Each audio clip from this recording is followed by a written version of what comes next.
For the first trip to India, we didn't know what to expect, but came with a desire to discover what's out there in the vast landscapes. The trip was a long-awaited one, with 2 weeks to explore fabulous places and scenery, as well as experiencing this culture full of diversity and tradition. My sister and myself were on an epic adventure. We were going to cover as much as we possibly could.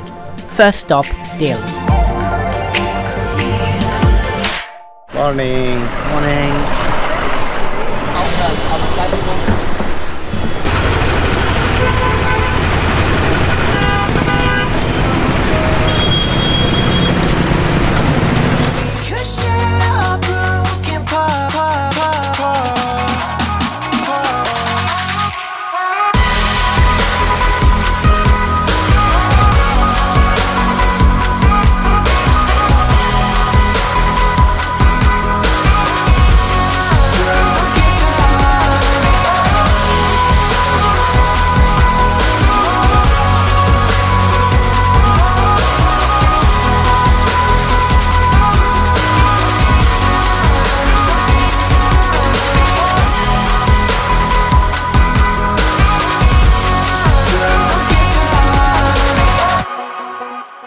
Alright guys, so we just arrived here, and as you can see, here are the camels. So we are doing now a camel ride, so let's go. Oops, wow, the camel is running.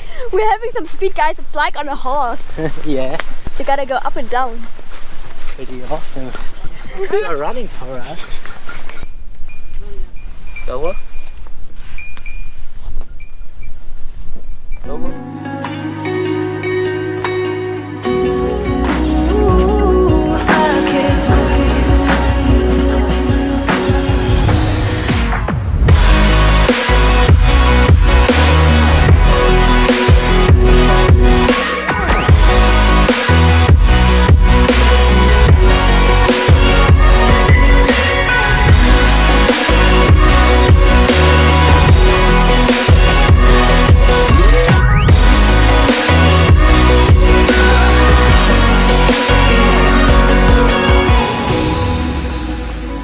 The state's capital and largest metropolis, Jaipur is a busy, vibrant and endlessly fascinating city of palaces, bazaars and mighty forts. We are going to visit some of its attractions, for example the Pink City of Jaipur.